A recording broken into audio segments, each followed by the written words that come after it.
Salve, salve, querido ouvinte! Seja bem-vindo para mais uma semana de Exaustos! Olá! Mas animação, gente, já começou a animação. Aí, muito obrigado. Gente, coitado do Vitor, sozinho, solitário. Chegou todo mundo no rodízio, tá todo mundo exausto fisicamente. Gente, acho que vocês já perceberam que nós temos uma das vozes mais sensuais da internet aqui com a gente hoje. Sensual. A voz tá realmente interessante. Tá legal, tá legal. Tá meio rouca. Foi essa madrugada que Exatamente. Tá meio Tarcísio Meira. Lasmin. A gente tá aqui com o Borbs, gente. Sou eu. Esse mozão do arterisco. Arterisco. Do asterisco. Sou eu mesmo. Do Judão. Oi. Tudo bom, Gente, é um amor de mais de uma década aqui.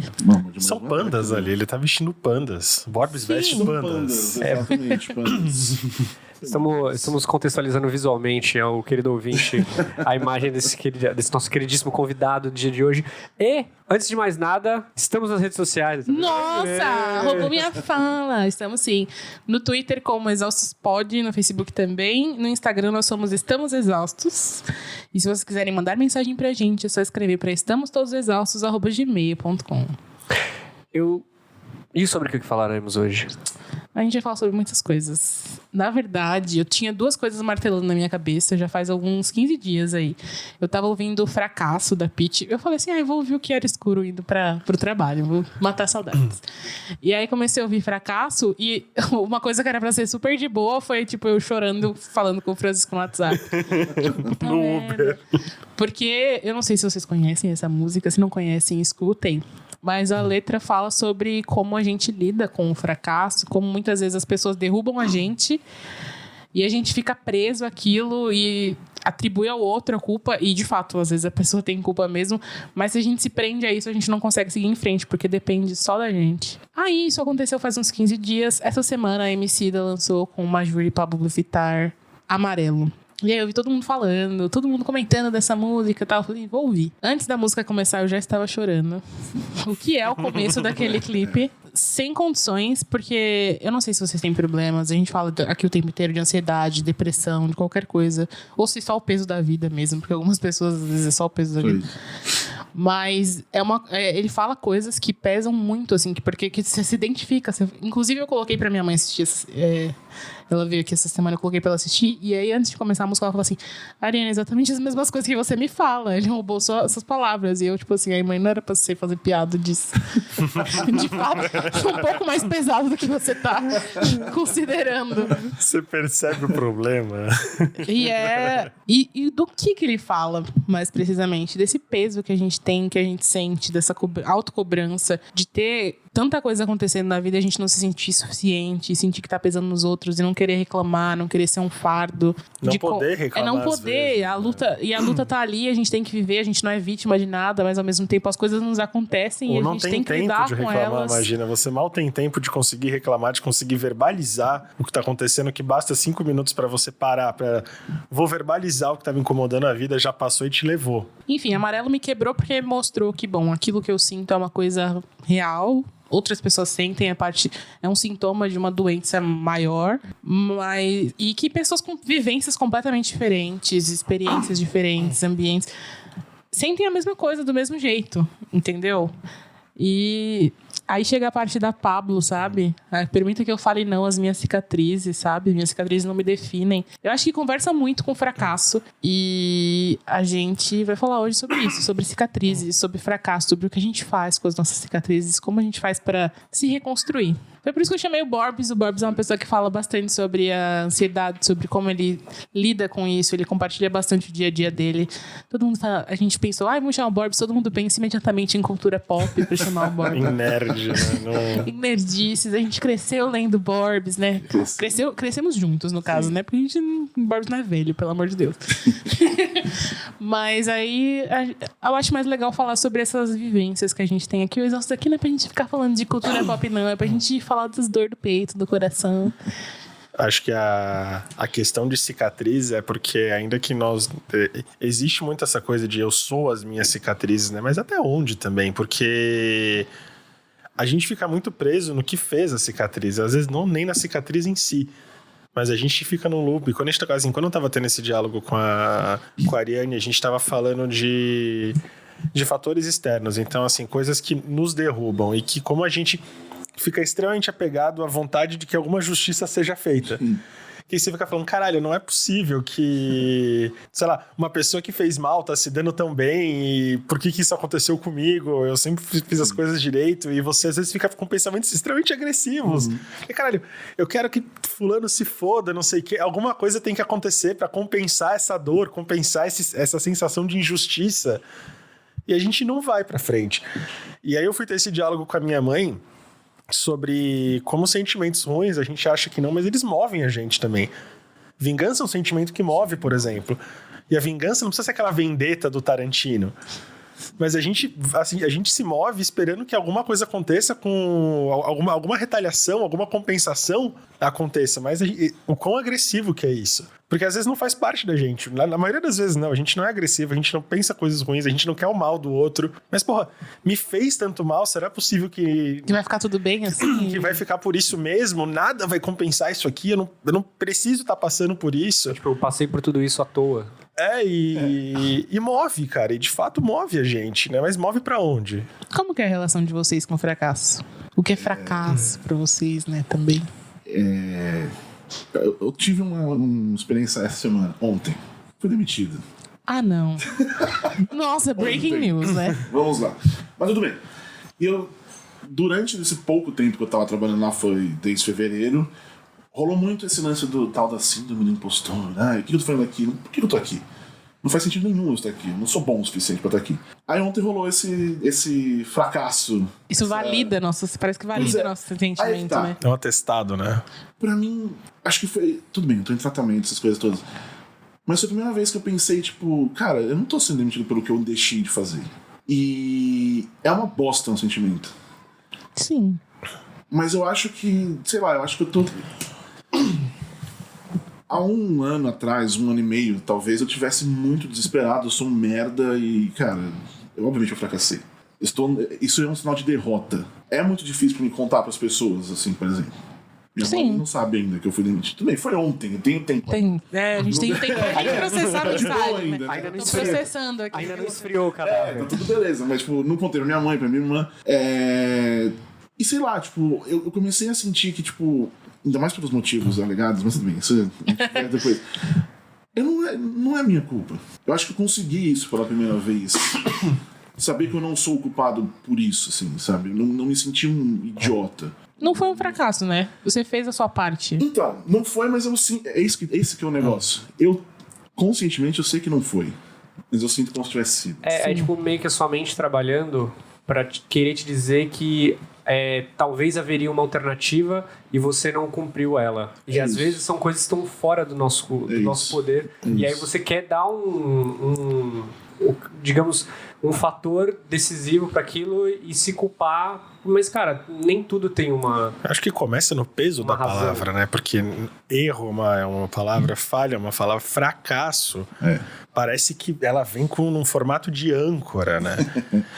E o peso de fracasso, porque fracasso é o fim da linha. E às vezes a gente começa errando atribuindo a própria palavra, porque isso é um fracasso que a vida não acabou, afinal de contas, né? A gente caiu. É isso.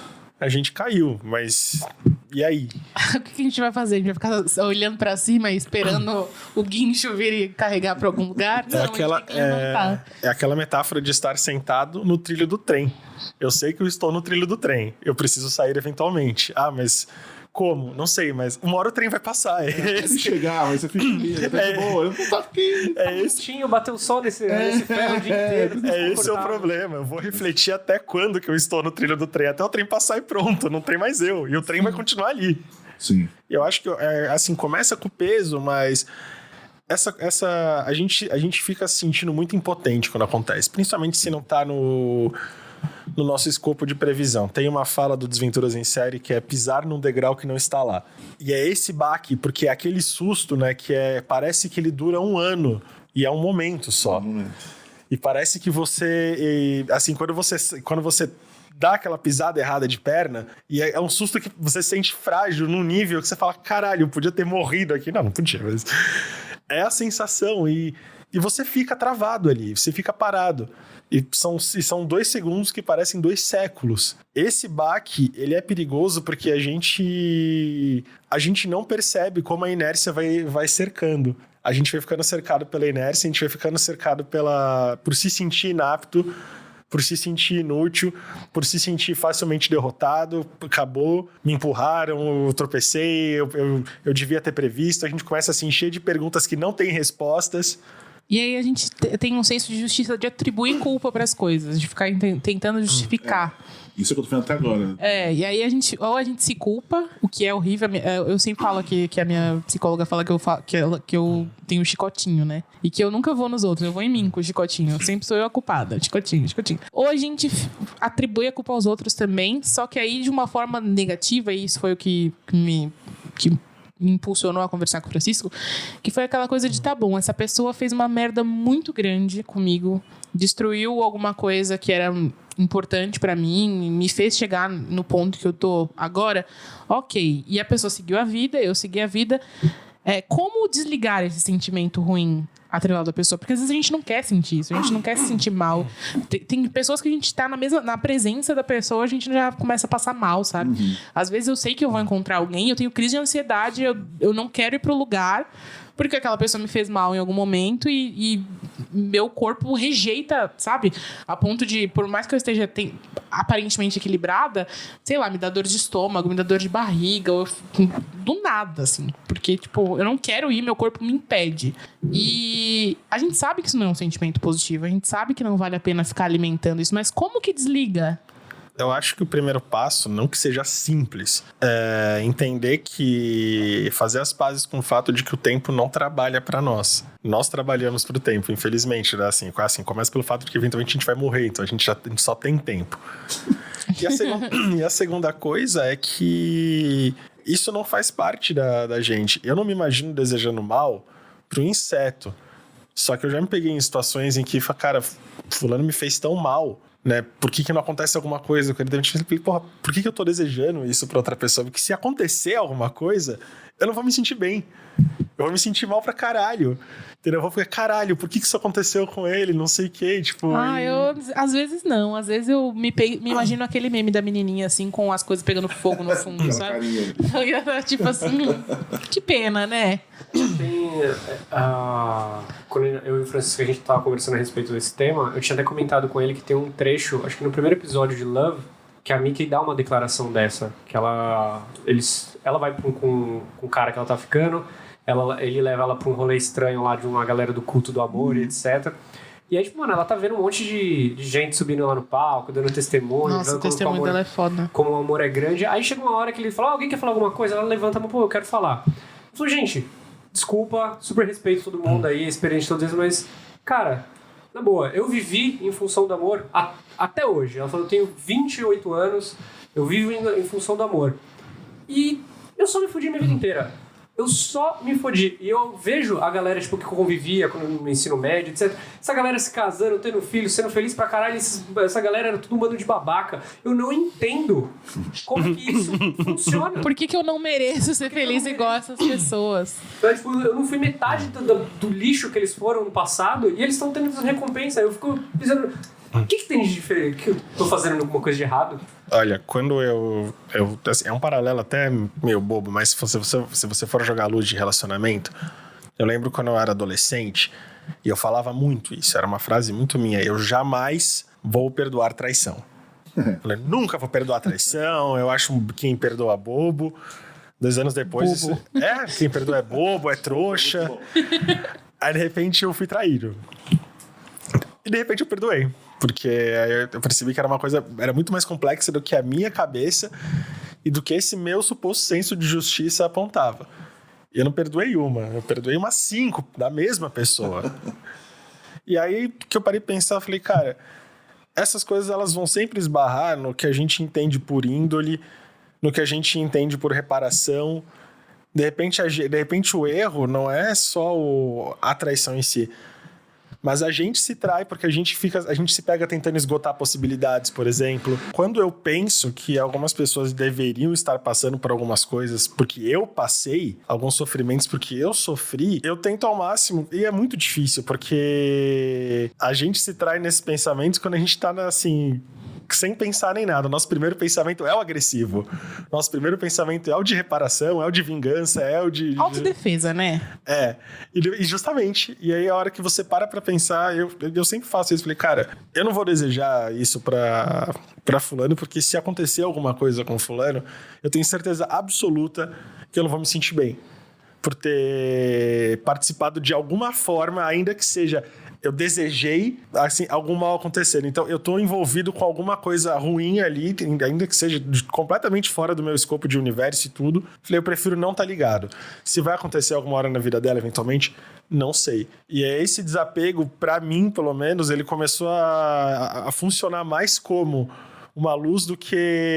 Ele é menos sedutor, ele é menos confortável, ele é mais lento, só que ele começou a me deixar um pouco, sei lá, mais pra frente em relação a esse sentimento de vingança, de reparação que eu sentia muito.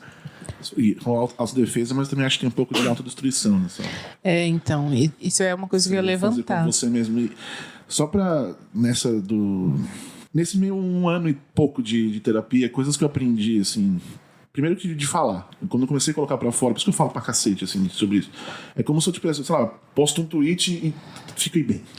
Essa é a sensação que eu tenho. Por isso que de madrugada, geralmente, eu sempre venho de madrugada.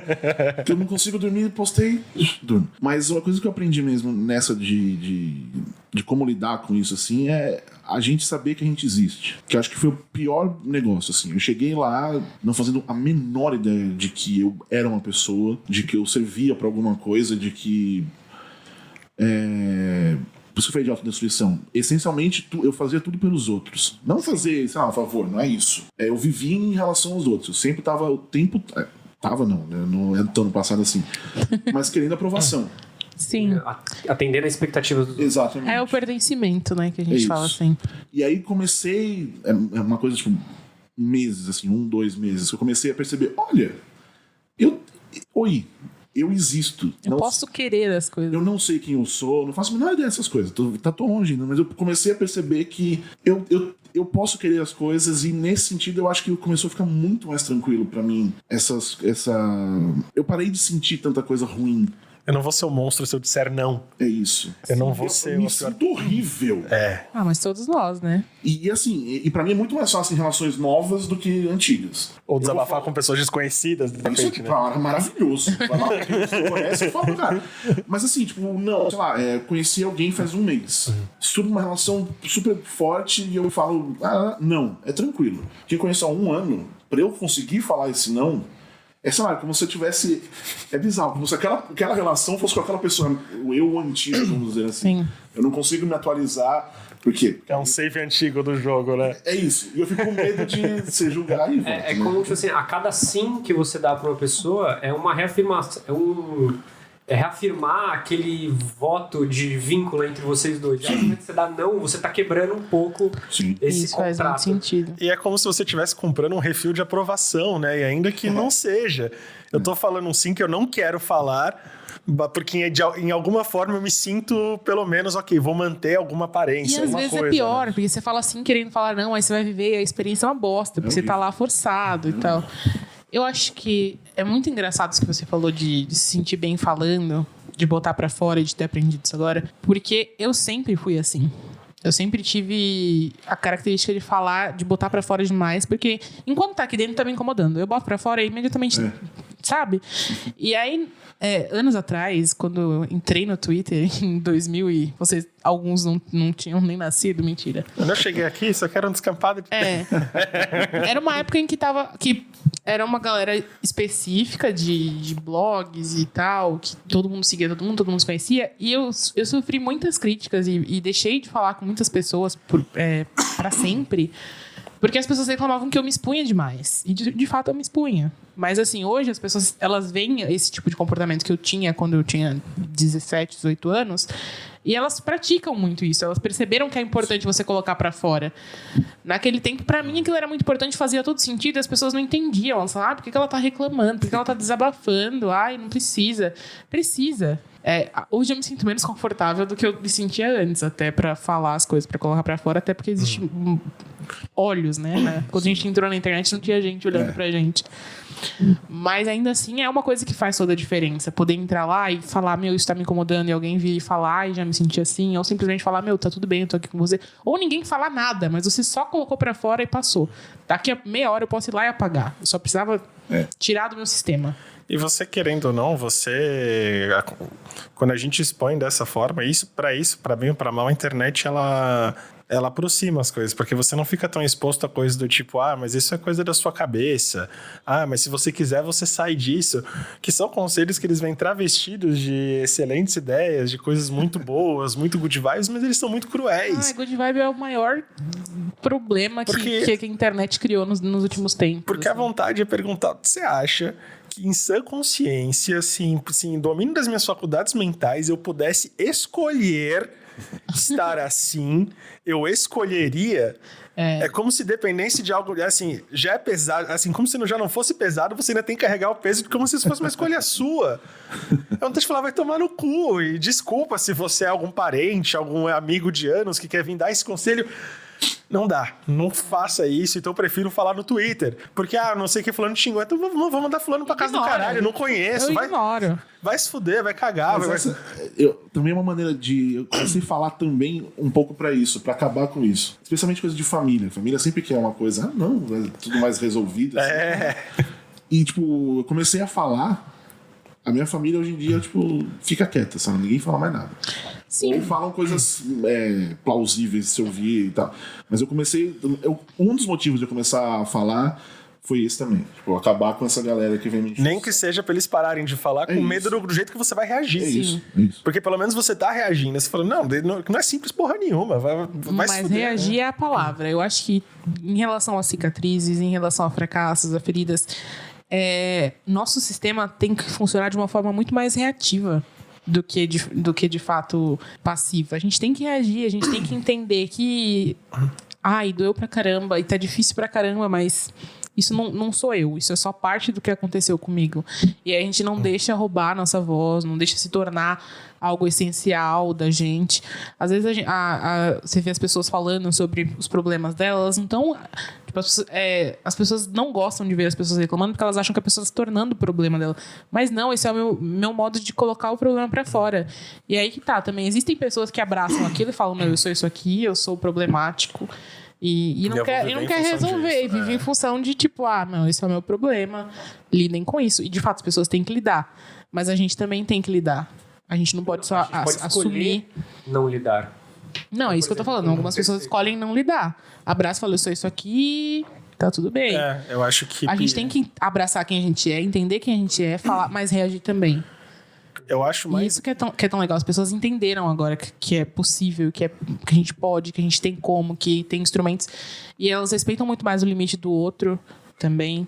E eu acho que no âmbito da internet, tipo, as pessoas têm que entender que elas não são o Zagalo daquele negócio. Vocês vão ter que me engolir. Não, amigão. Qualquer coisa, eu dou silenciar de você e acabou essa história. Eu acho que pior do que fazer escolhas ruins, porque eventualmente nós fazemos.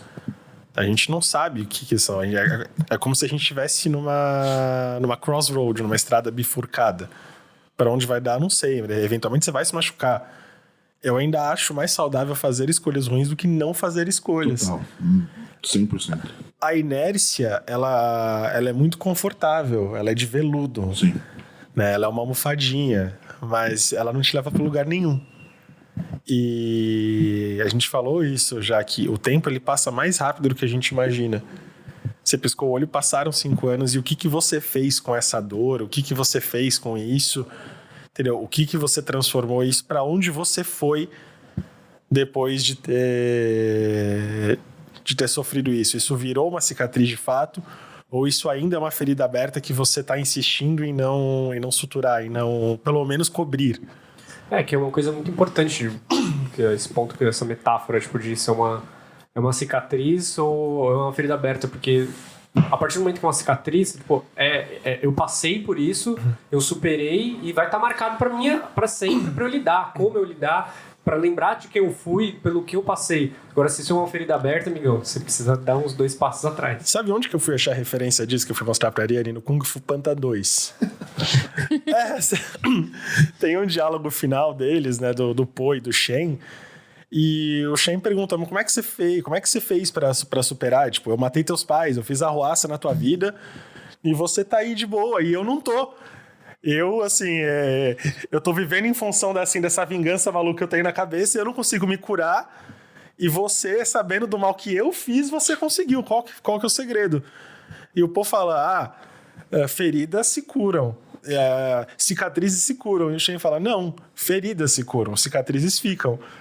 E essa parte mais legal. O Po fala, sim, elas ficam, mas e aí? O que você vai fazer com isso, entendeu? E quando o Shen opta por não fazer absolutamente nada, que ele vai pra cima, termina que não é nem o Po que mata o Shen. Ele acaba se matando, porque ele destrói a estrutura do barco e... No final, é essa a metáfora. Isso consome a gente se a gente não vai pra algum lugar. Esse negócio de eu sou minha cicatriz, ele é bonitinho até certo ponto. Porque, de repente, você virou mesmo, só que você não é mais nada. Você só é aquela dor, a gente se torna dor. E tudo que acontece com a gente leva de volta pra aquela situação de sofrimento. E tipo, não, porque aconteceu isso comigo. E acho que foi isso que me tocou tanto no Amarelo. Que é quando a Pablo fala, elas são coadjuvantes, elas não tinham nem que estar aqui, as minhas cicatrizes, entendeu? Então, não. Elas não me definem. Eu fiquei tipo, putz, talvez eu esteja com um problema sério. Talvez não, eu com certeza tô, né? Isso foi o que eu pensei ouvindo a música. Mas agora nós já sabemos que não, né? De não conseguir olhar pra vida além das minhas cicatrizes. Tipo, tô muito firme naquilo que me machucou e não é assim, sabe? Não pode ser assim. A gente dá o poder pra quem fez a cicatriz quando a gente faz isso. A gente dá o poder pra quem machucou. E o que a gente ganha com isso? Dando o poder da nossa vida, o controle da nossa vida nas mãos de outra pessoa. O que eu acho mais maluco é como a gente não percebe que a gente chegou em algum lugar. Sim. Quando você tá com esse monte de cicatriz, só que você não tá morto. E caralho, eu cheguei aqui. Um merda eu não posso ser. Porque não é todo mundo que vai passar por isso, não é todo mundo que vai... Então, assim, porra, eu sou alguma coisa. É o que você falou, eu sou alguém. Sim. Eu tô cheio de cicatrizes, o que significa? Que eu aguento coisa pra caralho também, por outro lado. É ruim, mas... Sem contar que você pode, assim, usar disso pra mostrar pra outras pessoas que estão passando por isso agora, tipo assim, ó, cara, pode parecer o olho do furacão agora, que tudo vai acabar, mas, ó, tipo, tá vendo isso aqui? Isso aqui foi que eu passei por isso também e, pô, eu tô vivo ainda. Tô aqui, tô na luta, né? Eu fiz esse, o desabafo do Pride ontem, né? Contando um pouco da minha infância e adolescência. E eu terminei com uma reflexão que eu tava fazendo na hora, inclusive. Que é o que eu diria pro Francisco de 2005 que tava querendo morrer ali. Eu falei que eu perdi a conta de quantas vezes eu pedi pra morrer quando eu tinha 15 anos. Falei, cara, calma, tipo, vai melhorar, eu te juro. Eu não vou dizer que você não vai passar por outras coisas, você vai passar por um monte de coisa ruim. E não vai ser fácil nunca. Não vai ser, mas pô, você vai ser um puta cara legal. É só isso que eu posso te garantir. Isso vai valer a pena de alguma forma. E uma coisa que eu aprendi também nesse negócio de querer morrer é que não necessariamente a gente quer morrer porque quer morrer. A gente só quer que acabe o que a gente tá sentindo. A gente só quer desligar. Eu sempre falo que eu uso menos morrer quando eu falo sobre isso, mas desligar. Porque a sensação não é nem que eu quero morrer, eu nem sei o que acontece se eu morrer. Talvez eu morra e tenha outros problemas, sabe?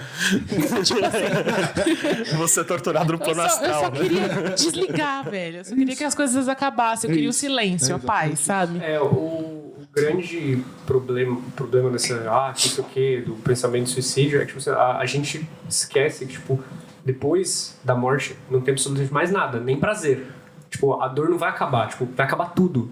Você não vai não vai ter essa de, eu queria ver o que as pessoas reagem. Mas aí eu não. Aí depende da crença de cada um. Porque simplesmente você deixa de existir. Eu acho assustador pensar isso que o Vitor tá falando é como se você estivesse contemplando um grande abismo. Sentado na sala branca. Como é aquela sala do Harry Potter? Não, a única certeza que o Fran tá levantando, tipo assim, é um abismo. Você vai pular nesse abismo. A única certeza que você vai ter é que você não vai estar na ponta do abismo depois. Você vai pro fundo desse abismo. Você não vai voltar. Não tem volta, né? Não tem volta. Pra ver que, tipo assim... Nossa, a gente tá indo num lugar ruim. Não tô feliz com os caminhos que a gente tá levando. Mas é por É ciência. Esse negócio da sala branca de Matrix, eu falei disso na terapia. Expliquei como eu me sentia exatamente usando essa referência. Tipo, mais uma prova que não é só... Tá vendo? É muito bom saber falar porque a gente se sente acolhido. A gente entende que aquilo que tá angustiando a gente, que tá matando, quando a gente sente aquilo, dá a sensação que é só a gente que tá sentindo aquilo, aquele peso que ninguém nunca vai entender. E quando a gente abre, a gente percebe que tem muitas pessoas passando pela mesma coisa, por motivos diferentes. Mas eu acho que essa metáfora da sala branca, de você encontrar um engenheiro, ela dialoga com aquela coisa de você poder perguntar pra alguém, no caso de você pega um poder maior, né? Pode ser Deus, pode ser um engenheiro, virar e falar, por quê? Por que eu tô passando por isso aqui? Qual que era a ideia, né? O que eu te fiz, entendeu? Eu só nasci. Qual foi a implicância comigo? Que a gente tem essa coisa de deve ser comigo. Ninguém mais dá, não pode ser. E a gente fica tão imerso naquilo que a gente... É muito foda essa cena mesmo. Só que o meu medo é chegar na sala branca e descobrir que não é o engenheiro da Matrix. É uma loucura Todo Mundo em Pânico 3, sabe? Aí eu não morro, mas eu mato. Tem uma outra coisa em amarelo que me pegou muito, que ela fala: se isso é sobrevivência, me resumir a sobrevivência é roubar o pouco de bom que eu vivi. E isso é uma coisa que eu falo muito também nos últimos anos, mesmo tratando, mesmo na terapia. Às vezes eu sinto que eu tô só sobrevivendo. Tipo, as coisas não estão acontecendo, eu não tô conseguindo caminhar, tem algo me puxando, me segurando. E aí eu fico pensando, putz, olha lá, tá todo mundo conseguindo seguir em frente, todo mundo se dando super bem. A pessoa vai lá, puxa o tapete de um e segue de boa. E eu tô aqui tentando fazer as coisas direito e não sai do lugar. Tô só sobrevivendo. E aí, de novo, essa frase me falou assim, putz, realmente, se eu ficar pensando só na sobrevivência, eu tô apagando tudo de bom que tá me acontecendo e que eu não consigo nem enxergar. Então, eu tenho feito um exercício, assim, que até postei no Twitter essa semana, tipo, esse ano eu fiz tal coisa. Tipo, é pouca coisa. Porque eu fiz um highlight só das melhores coisas que me aconteceram, vai. Mas é pra lembrar quando, tipo, acontece aquele trabalho cagado que você só tem que fazer porque você precisa pagar as contas, sabe? Que tá te deixando super mal, aí você para e fala assim, olha, eu fiz isso, olha que legal. Quantas coisas, quando que eu imaginei que ia fazer isso? Nunca. Por que eu não tô olhando pra isso? Por que eu não tô lembrando que eu sou capaz de fazer isso? Eu acho que fracasso, cicatriz, derrota, todos os sinônimos possíveis, a gente coloca um peso na gente muito maior do que qualquer uma dessas sensações. É pior o que a gente faz consigo mesmo quando a gente se depara com uma situação dessas do que, de fato, a situação em si. Por exemplo, eu vou usar o exemplo do Bob. Eu fui demitido. Beleza, qualquer um pode ser demitido a qualquer momento, às vezes por um motivo algum. Tipo, não tenho mais dinheiro, vou ter que parar de te pagar. Desculpa. E a gente cria na nossa cabeça um mundo em que a gente não serve pra nada. Eu não merecia estar ali, tô sendo mandado embora porque não mereço. Aí vai procurar trabalho, não, eu não sou bom o suficiente pra vaga nenhuma. E eu falei bastante sobre isso no começo. A gente falou sobre isso em algum episódio. Falamos. Que foi a época de... Quando eu comecei a procurar trabalho fora, porque até então eu tenho empresa, fazia só as minhas coisas, e aí fui começar a procurar trabalho fora de novo. E a sensação, lendo descrição de vaga, era tipo assim... Eu não sou bom o suficiente pra isso aqui. Aí se a pessoa não responde o seu e-mail, você vai lá, faz a entrevista, não responde o seu e-mail. Nossa, fiz merda, falei alguma coisa errada, não sei o quê. Às vezes, o cara só já sabia quem ele ia contratar, sabe? E sabe o que a gente faz? A gente para de mandar currículo. E aí a gente eventualmente não vai arrumar nada, porque a gente já não tá mais mandando, e eu não presto pra nada, só que eu não sei se eu tô... E entra no looping, e, tipo, ou aceita qualquer coisa, porque aí tá mal, e aí qualquer coisa que vier você aceita só pra não se sentir bem. A gente acaba esquecendo de se valorizar, de entender tudo que a gente já fez, tudo que a gente já conseguiu. É muito engraçado é a palavra, adoro usar essa palavra. É muito engraçado como a gente é apto a enxergar as coisas que dão errado na nossa vida, mas a gente não é proativo na hora de lembrar de tudo que deu certo, de tudo que a gente já fez de foda, de tudo que a gente fez de legal. E, isso é uma coisa muito séria. Eu falei isso pro Vitor dia sim, dia não. E, Vitor, você pode até rezar pra ganhar na loteria, mas pelo menos joga.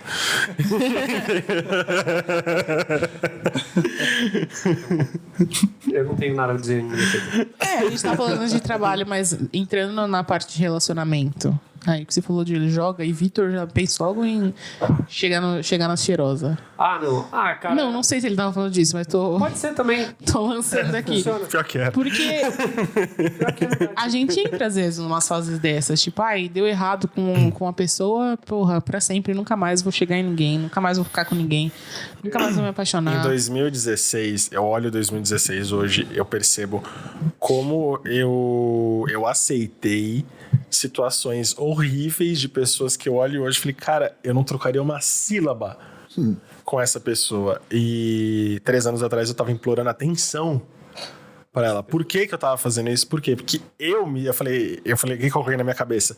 O que eu mereço é isso aqui. É isso aqui. Pra cima disso aqui, nunca. É o Olimpo, né? A gente não... Quem sou eu pra escalar o Olimpo, né? E, cara, hoje eu percebo que como eu me detonei, como eu me agredi com esse tipo de pensamento. Não, principalmente essa parada de cicatriz, a Ari tava falando com relação a relacionamentos, e você citou 2016. Cara, eu acho que 2016 é uma das maiores cicatrizes que eu carrego na minha vida. Tipo, eu posso dizer, eu vivi em função de um possível relacionamento que eu tinha com uma pessoa, eu morava praticamente junto com ela, tínhamos contas, etc., e eu sustentava aquilo por causa de todo o ciclo social que está à minha volta, as expectativas dos meus pais, o quanto que eu ganhava, etc. Porque era em função daquele relacionamento. E eu não estava percebendo que aquele relacionamento estava deteriorado. Eu estava com uma pessoa que talvez não gostava tanto assim de mim, nunca vou saber isso de verdade. Eu também... Você via que o relacionamento já estava deteriorado. E de repente, tipo assim, acabou. Eu tava com planos de casar com a pessoa, de morar com a pessoa, porra. E aí, tipo, mano, acabou. Aí você volta pra casa dos seus pais, e aí você vê que você tem que construir tudo de novo. E aí foi quando tipo, eu comecei a reparar que, tipo, mano, o mundo é totalmente diferente, eu tava muito dentro de uma própria bolha. E cara, foi um grande aprendizado, que é uma mácula que eu trago, tipo assim, caralho, eu não precisava ter passado por tudo aquilo se eu tivesse olhar do mundo um pouco mais pra fora, parado de olhar tanto pra dentro daquele círculo de pessoas que eu vivia e vivesse um pouco mais pra fora. Eu vi, pô, cara, isso é muito grande. Olha o quanto que tem coisa aqui que era fora desse relacionamento, que eu não precisava ter passando por isso. E olha, eu vejo, tipo assim, faço um antes e depois, tipo, será que tudo que eu tenho hoje, tipo, eu tenho os amigos que eu tenho hoje, eu tenho o tipo de relações, a qualidade de relações que eu tenho com as pessoas, aonde eu tô no meu serviço atualmente, se eu não tivesse passado por aquilo? Doeu pra caralho. Porra, eu passei tipo metade de 2017 na fossa por conta disso. Até hoje eu trago muita coisa por conta disso. Mas se eu não tivesse passado por isso, porra, eu não seria. Eu não teria construído metade da consciência que eu tenho hoje. Essa é uma dúvida muito humana, mas isso de encerrar um relacionamento que você tá morando com a pessoa e tudo que você, em teoria, construiu, né? Pode ser uma relação de trabalho, pode ser uma relação de casamento, por assim dizer. Essa face do fracasso, de deu errado, que é sentir que você tá na mesma estrada, só que você tá tendo que voltar. Sim. E aí você volta pra casa dos pais e você tem que comunicar, né? Gente, não deu. Não consegui. Na real, isso é uma outra coisa que eu acho que é muito importante a gente falar. Aí acho que vale até um programa só sobre isso também. Que a gente tem que entender que ciclos se encerram. Não é necessariamente um fracasso. Sim. Às vezes você não tem mais como crescer dentro daquele trabalho. Às vezes o relacionamento já rendeu tudo que ele tinha que render e os dois não funcionam mais juntos. Sim. E a gente tem uma criação de que as coisas têm que ser para sempre, entendeu? De que eu investi nisso, a gente recebeu uma carta no último abraço coletivo que ela falava, eu casei, eu acredito no voto do casamento e tem que funcionar, e aí a gente se cobra dessa maneira, assim, que, eu apostei nisso, então tem que ser isso até o fim e tudo mais. E não é assim. A gente fica com as pessoas, às vezes, por gratidão, alguma coisa que aconteceu no passado que foi boa, ou porque a gente não quer ter que lidar com o confronto de falar pra família que as coisas mudaram, sabe? culpa, porque não quer machucar a pessoa, porque não sabe como o outro... Às vezes tá ruim pros dois, mas a gente acha que pro outro tá tudo bem e se culpa por, não posso fazer. Você escuta isso de pessoas muito mais velhas, assim. Eu lembro que eu conversava com uma pianista no meu antigo emprego e ela comunicava como o casamento dela com o falecido marido era um terror e tudo. Eu falei, mas por que a senhora nunca foi embora, né? Porque ela era de família rica. E ela não... Porque eu sou de um tempo que só se casa uma vez. Você falou esse negócio de família rica. Isso é outra coisa que prende as pessoas também. Às vezes não tem dinheiro pra ficar sozinho. Ou tem culpa porque o outro não tem dinheiro e você sustenta e você fala assim, meu Deus, mas se eu terminar com ele, como é que ele vai fazer? É muito doido como a gente coloca, e aí volta no programa passado, o peso do problema dos outros nas nossas costas. A gente não dá conta nem do nosso, mas a gente pega o problema dos outros pra resolver. A gente se sente muito responsável, essa coisa de... Eu passei muito por isso em 2014, por exemplo, de eu não quero terminar porque eu não sei como é que vai reagir, de repente vai ficar muito mal e tá num momento delicado. E meu terapeuta falava assim, mas foi você que colocou ele no momento delicado? Eu falei, não. E aí você... Não é sua responsabilidade. E aí vai ficar nisso e, cara, a vida vai ter que seguir com ou sem você. E se você morrer? Meu terapeuta falou assim, e se você for atropelado amanhã? O que vai ser a vida dessa pessoa? A mesma coisa. Então, termina isso. Pequeno Príncipe, isso aí. Não, isso sem contar. Que a gente às vezes se submete nessas situações exatamente por conta das expectativas que as pessoas colocam na gente. E aí é engraçado que acho que semana retrasada eu tinha assistido aquele filme Booksmart. É fora de série, traduziram o filme. Que é de duas garotas que elas queriam ser reconhecidas pelo esforço delas durante todo o ensino médio para ser aceita nas melhores faculdades. E aí elas batiam no peito, não, porque eu abdiquei de toda essa diversão que vocês ficam aí, essa gandaia de adolescente, mas eu vou para Harvard. Aí a outra, eu vou para Yale, não sei o quê. E aí quando chegou no final do ano, eles descobriram que todo mundo tinha ido para uma faculdade. E aí elas entram e falam, tipo, como assim? Tipo, eu não vivi, todo mundo se divertiu durante o ensino médio inteiro e eu fui considerada chata, a moralista, e agora todo mundo vai ter o meu... E aí, tipo, elas realmente se redescobrindo, tipo, falando, não, agora eu vou fazer valer a pena, nesse pouco tempo de espaço. É um filme muito bom, mas que fala bastante sobre isso, tipo, de... Mas eu acho que a gente tem que existir. Agora, eu acho que tudo é sobre isso. A gente tá, por exemplo, eu fui assistir Brilho Eterno de Uma Mente Sem Lembranças recentemente. Logo no começo... Por quê, Borbs? Por quê? Eu faço essas coisas. Eu também. Enfim, mas logo no começo o John fala, tipo, por que eu me apaixono por todas as pessoas que me dão atenção? É a mesma coisa. A gente só tá esperando o outro. A gente não tá nem aí. A gente não existe. Na verdade, é aquela pequena validação de que você existe, isso. né? Tipo, olhou pra mim. É isso, é exatamente isso. A pessoa olhou, te achou bonito, interessante, pronto. É com essa pessoa que eu vou ficar e acabou. É tipo assim, às vezes você se sente como se você só fosse... Você só ocupasse espaço. Você só ocupa espaço. Eu não tô vivendo, eu não tô interagindo, eu não tô construindo laços, eu não tô fazendo coisas, gerando lucro pra alguém, até nesse sentido. E aí quando alguém reconhece esse pingo de existência, você fala, caralho, meu Deus, eu realmente existo. A primeira temporada do Love Sick, ele é um cara super assim, ele se apaixona por basicamente todas as pessoas que ele beija. E ele inventa de ter um relacionamento e as coisas não dão certo porque ele sempre se afoba. Porque ele é chato. E tem um amigo dele que é putanheiro que não se apaixona por ninguém. Que é muito legal. Em algum momento eles conflitam porque esse amigo putanheiro dele se apaixona por uma menina que ele tá ficando. E aí eles descobrem que a menina morreu e ele desabafa. Você deu spoiler até a 4ª temporada aí.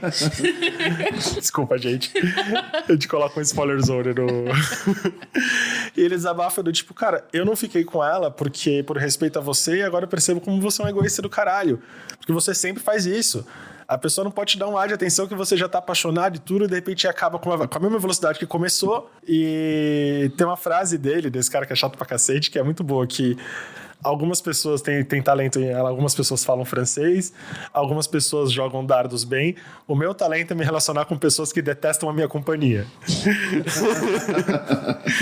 É muito isso, tipo, de você... Que é o que eu tava falando de 2016, que a gente passou em algum nível. A gente se submete porque a gente se sente super valorizado e, na real, a gente não... o fato é que não é que a pessoa tá valorizando. É o mínimo. É como a gente se desvaloriza. Sim. É como a gente se nivela por baixo. E ao se nivelar por baixo, a gente aceita que o outro nivele também. Síndrome de pombo. Porque jogar qualquer migalha no chão, você já tá lá... Eu achei covardia esse negócio de citar o brilho eterno, porque eu me identifico muito com o Joel exatamente por causa dessa frase, assim. Porque, enfim... Eu tive uma comunidade no Orkut com essa, era essa frase. E a fotinho dele, era isso. A gente fala muito aqui, eu reclamo muito essa coisa de, tipo, como estar dentro de um padrão te dá um privilégio que você não tem noção de que ele existe, assim. Porque as pessoas te enxergam e as pessoas te valorizam e você tem esse privilégio aí de viver essas experiências. Ninguém te nega o amor, ninguém te nega viver um romance, um namorinho, ser assumido pros outros e tal. E, de certa forma, estar fora dessa curva aí já coloca a gente nessa situação de qualquer mínimo que é feito pra gente, a gente acha o máximo, porque, tem alguém demonstrando. E isso não é uma visão só. As pessoas que têm o privilégio, elas também enxergam isso. Elas não percebem que elas enxergam, mas elas enxergam. É só você ver, sei lá, uma mina gorda, quando ela começa a namorar, vai alguém comentar assim, nossa, que legal, que ele assume, tem que assumir mesmo a namorada. Gente, puta que pariu, é o mínimo o cara assumir a mina que ele tá ficando. Mas é real, na minha experiência, o cara vai ficar com você. Você é incrível, perfeita, maravilhosa, mas ele não vai assumir o relacionamento. E no momento que cortar o relacionamento com você, ou às vezes até antes de cortar o relacionamento com você, ele vai assumir o namoro com uma outra menina que tá dentro do padrão, que não é exatamente... Ele, inclusive, fala dela pra você... Não é exatamente a mesma coisa que vocês têm, mas não. Você tem que ser escondido. Você serve pra satisfazer ele atrás do mundo, assim. E isso acontece com várias camadas da sociedade. Tipo, existe o padrãozinho ali, é branquinha, magrinha, hétero e tal. E todo mundo que tá fora dali acaba banhando um pouco com isso. É óbvio, hoje a gente fala sobre isso, hoje as pessoas problematizam isso, elas tentam entender. Mas tem muita coisa pra mudar ainda. E aí... Nossa, me enrolei toda, porque eu odeio falar dessas coisas. Quando a gente volta nessa situação, a gente entende por que a gente aceita tão pouco, por que a gente se submete a tanta merda. Porque as pessoas escondem a gente. Aí um mínimo de atenção é, tipo, tudo na vida da garota. Quando o Daniel esteve aqui, a gente compartilhou uma situação que, pelo que entendi, a gente passa de uma forma muito parecida. Eu sou uma pessoa muito carinhosa. Eu gosto muito de fornecer carinho, eu gosto muito de abraçar, eu gosto de mandar mensagem, apesar de eu ser bem relapso com o WhatsApp. E o que eu percebo? Que as pessoas, elas estão tão machucadas que eu passei por 1000 situações de ter que explicar, por exemplo, pra uma pessoa que não significa que eu estou apaixonado por ela. Tá. Eu gosto de tratar bem, mas ela é desacostumada a receber carinho e bem tratada, que ela se apega àquilo com uma força que você que tá dando, você toma um susto. Você, calma, não pode ser. Receber um bom dia, receber um elogio, não pode ser uma coisa de outro mundo, sabe? Mas é uma coisa que você... Gostaria de te informar que realmente é difícil. É foda. E as pessoas, eu acho que isso, a gente começou o podcast discutindo isso, a gente nunca vai terminar de discutir, porque é uma discussão que nunca vai morrer. Como isso parte da efemeridade das coisas, como isso parte dessa cultura dos aplicativos, dessa coisa de vai ter sempre alguém melhor, de como a gente sempre sente que a gente tá numa competição que a gente não pode ganhar, que a gente fica perguntando, mas como é que eu fui parar aqui? Porque se eu pudesse escolher, eu jamais estaria aqui, porque eu não tenho condição de participar dessa competição, eu não tenho cavalo pra correr. E as pessoas, elas estão muito machucadas, né? Entendeu? Tá todo mundo muito machucado. Sim. Olha só, o pensamento que me ocorreu esses dias. Eu queria muito pedir desculpa para algumas pessoas que eu fiquei... Que eu surtei. Tipo, exatamente por isso. Porque a pessoa me deu muita atenção. Não muita atenção. Mas mais do que eu esperava. Você receber. E aí eu entendi isso de uma maneira que talvez não fosse o que significava. E criou-se uma confusão. E, obviamente, as pessoas erraram também. Sim. Mas eu acho que essa coisa de não estar pronto para receber, de não me valorizar, de ter esse problema de autoestima, porque as pessoas... novamente, as pessoas olham pra gente e falam, nossa, sua autoestima é maravilhosa, eu queria ter sua autoestima, amiga. Você não queria ter minha autoestima. Te juro, você não queria. Ter o problema de autoestima faz com que a gente se entregue e cobre das pessoas, quando elas dão um mínimo, que elas continuem com aquilo como se fosse um contrato, e não é assim. Então, assim, a fulano errou comigo. Errou, mas eu também errei com ele. Eu também quis demais com coisas que ele não me prometeu, sabe? Então, sei lá, às vezes eu tenho umas noias assim, tipo, putz, eu queria pedir desculpa para as pessoas que passaram na minha vida. Assim. Eu acho desculpa. Eu tava falando com o Victor, a gente tava falando sobre um tipo de situação. E como, sei lá, no primeiro momento tem essa questão do carinho, quando, sei lá, por exemplo, a pessoa ela entrou numa semana atribulada de trabalho. E então ela precisa ficar um pouco mais ausente. Como a gente fica apavorado de, meu Deus, mudou alguma coisa. Não é comigo. Assim, perdi tudo aquilo. Sei lá, foram 6 dias, né? De quando tava tudo, entre aspas, bem, e de repente tá tudo. Caralho, o que tá acontecendo? Destruí tudo aqui, calma, desculpa. E porque a gente tem muito medo de. A gente recebe esse pedaço da maçã dourada. E a gente tem muito medo de perder, porque a gente tá muito desacostumado, de novo, a receber carinho, a ser bem tratado. A gente começou a achar normal pedir algumas coisas que são essenciais. Pedir para ser bem tratado, pedir para ser tratado com algum afeto. Coisas que os nossos pais, os nossos avós, por exemplo, entenderam como se fosse um procedimento natural de relacionar-se. Nós não. É o famoso tweet, parece até ironia querer viver de amor no século da putaria. Eu só queria ser o It... Eu só queria ser o It Maria de alguém, mas eu sou só o It a coisa. Mas acho que isso também tem essa coisa de querer ser alguma coisa de alguém também. Acho que tá muito aí nessa... A gente tá machucado mesmo. Às vezes... Também tem do outro lado, eu já passei por isso, tipo, você querer dar esse carinho, e aí você pensa, vou ficar quieto pra não ter problema. A pessoa não chegar a pensar. Então também tem isso. Mas eu acho que o problema todo, eu acho que a gente fica numa coisa de querer ser algo de alguém. A gente é uma relação... Fazer parte, né? Não, acho que é uma relação desbalanceada mesmo. Meio doentio, eu tenho isso. É um peso, tipo, uma pessoa tá lá em cima e outra tá embaixo. Você tá sempre, oi, me nota aqui. Que é esse lance do que você falou do ficar uma semana sem se falar, ou enfim, qualquer coisa nesse sentido. Eu vejo assim, tipo, são 2 pessoas que estão caminhando juntas, de boa, cara. Você vai ficar uma semana e não vai ter problema nenhum. Porque uma não tá te devendo nada e você não tá esperando nada da outra. Isso, é. Esse é o ponto, assim. E às vezes as 2 pessoas estão devendo e pedindo e é uma bosta. Sabe, eu acho que esse negócio de relacionamento, eu também tenho visto muito, pensado muito sobre isso. O quão desbalanceado é. A gente entra nos relacionamentos num jeito já completamente torto. Uhum. Sabe, que já... Do jeito que começa é aquela, tipo, não vai dar... Pode ser a coisa mais maravilhosa do mundo se gostar. Pode ser maravilhoso, mas na hora, em algum momento, esse peso vai fazer diferença.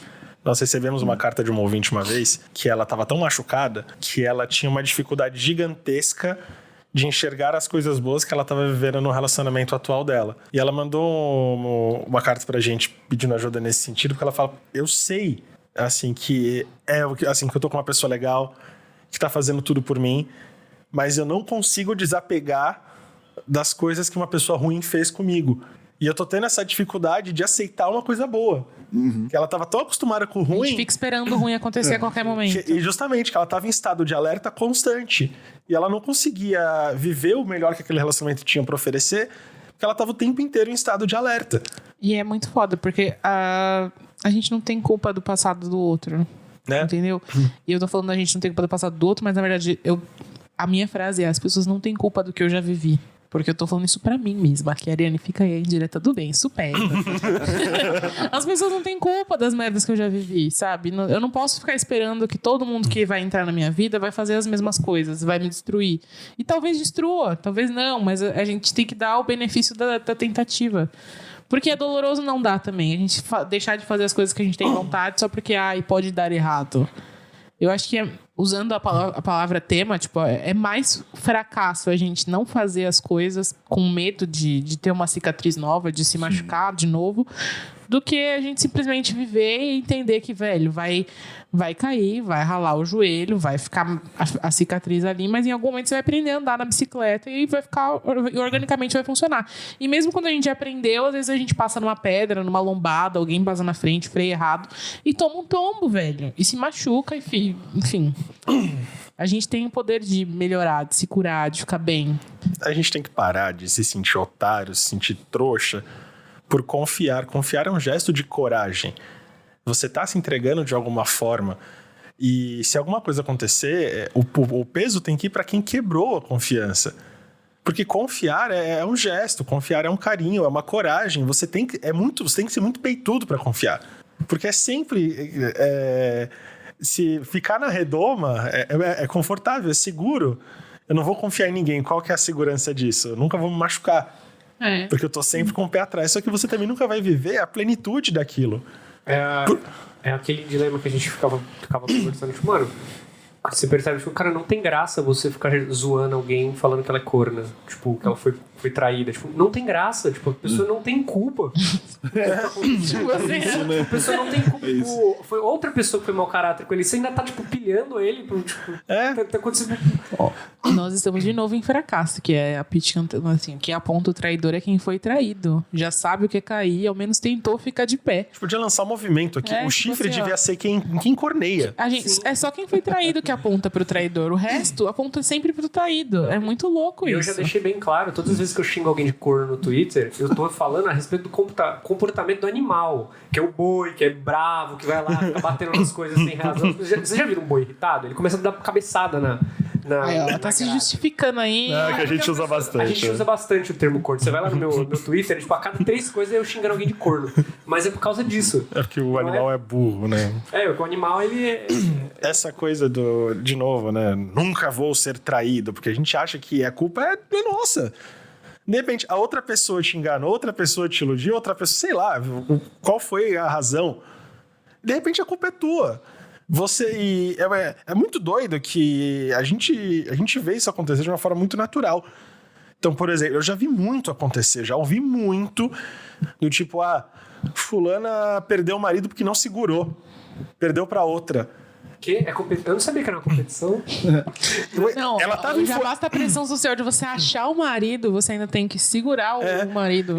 A fulana estava informada que ela estava... um GPS na piroca. Que ela estava no Mortal Kombat desse tesouro que deve ser esse homem, porque tem tanta gente competindo por ele, né? Todo mundo orando na música R$50, né? Não, porque se for parar a pensar, a pessoa não vale tanto assim, a disputa, né? Nunca vale. Não tem ninguém que vale uma disputa, Vitor. Se não for a Anissete e Bruno, que não é perfeita, ninguém vale uma disputa. Meu Deus do céu. O cara pega a vozinha de todos nós e fala: puta que pariu. Eu pegaria em armas pela Anissete e Bruno, é muito fofo. Você ia falar que pegaria Anissete e Bruno. Muito perturbado. Puta merda. Senhor, não sei nem como... Eu tinha um pensamento aqui pra falar e... Sim, velho. Anissete e Bruno. Gente, o Vitor falou que ele passou por toda a treta de 2016 e que ele não seria o cara que ele é hoje se não fosse tudo aquilo. E aí vem a questão, vocês têm alguma cicatriz da qual vocês se orgulham? Que é uma cicatriz que vocês olham e que vocês falam dela, mas não no sentido de reviver a dor. No sentido de, tipo, puta, olha que foda, passei por isso e tô aqui, olha só. Eu não sei, eu tenho uma relação muito boa com a... Não é muito boa. Eu tava até pensando assim, a gente olha muito... Eu fico olhando muito, às vezes que foram filhas da puta comigo e tudo. Eu comecei a pensar nas dores que eu causei. Falei, vou refletir a respeito disso. E eu me sinto tão mal quando eu penso nas coisas que eu causei sem querer, né? Assim, nesse percurso em termos de relacionamento e tudo, que eu penso, foram essas coisas que me ensinaram a não ser cuzão. Porque imaginar, sei lá, fulano, uma pessoa tão bacana, tá sofrendo por minha causa. Eu sou o responsável por aquele sofrimento. Eu não quero mais isso porque é muito ruim, porque eu me sinto muito mal, porque, caralho, por que eu mexi na vida de uma pessoa? Mas você é responsável pelo sofrimento de alguém? Cara, eu não... Então, essa é a dúvida. O que eu aprendi com isso? O que evoluiu? Por que a gente tem essa relação de essa dependência imaginária? Porque a gente fala muito disso aqui. As coisas, elas podem dar errado até quando elas dão certo. Como é que você vai saber? Então, quando eu penso em cicatriz, eu sei lá, eu acho que tá aqui, de novo, estar aqui é fruto de alguma coisa, entendeu? Não veio do nada. A gente tem que passar por algumas coisas. Eu ouço muito essa coisa do responsabilidade emocional, coisa assim. Afetiva. Afetiva, é isso. Que eu acho isso é um erro, é simples um erro, porque você não é responsável pelo que ninguém vai sentir. É simplesmente não ser cuzão. Cuzão não é a seja palavra. Cuzão. É isso. E aí, eu também entro, acho que um pouco nessa de cicatriz assim, o quanto eu mudei baseado nas coisas que eu fiz com outras pessoas. É isso. Quando eu fui cuzão. Isso. E eu deixei de ser cuzão. Isso. Eu tenho essa plena noção de quanto eu fui cuzão, como eu fui cuzão, e hoje não sou mais. Quer dizer, eventualmente ainda vou ser por alguma coisa. A gente sempre pode ser. Somos sujeitos, é a vida. Mas eu não sei até que ponto isso é uma cicatriz, assim. Eu vivo uma coisa que... Novamente, eu vou sempre falar da terapia, faço terapia. Eu adoro que a gente é influencer de terapia aqui. Nossa, total. A gente sempre recebe mensagem: nossa, comecei a ouvir vocês, tô maratonando, até comecei a terapia. Eu Muito amo. Terapeutas, por favor. Patrocínio. Comissionar. Que é uma coisa que, tipo... Foi depois que eu entrei que eu comecei a fazer, que eu comecei a... Que eu me liguei que, tipo, de verdade, desde que eu sou criança, eu não lembro de muitas coisas que eu passei na vida. Eu apago as coisas também. Que agora, novamente, esse 1 ano, 2 anos, assim, mas sei lá, eu acho que lembranças mesmo da minha vida, tipo, eu fiz isso e aquilo outro, desde 2014, 2013, mais ou menos. De lá pra trás, eu não tenho... É uma coisinha ou outra, assim, eu não posso... lembra que eu fiz isso? Tipo, eu apago, eu esqueço. Eu lembro que eu tive uma vez uma briga gigantesca com a minha mãe, saí de casa... E eu não sei como eu voltei. Eu não sei como eu voltei pra casa. Não sei como é que foi que eu conversei com minha mãe. Eu não faço a menor ideia. Eu simplesmente esqueço, assim. E eu vou voltando.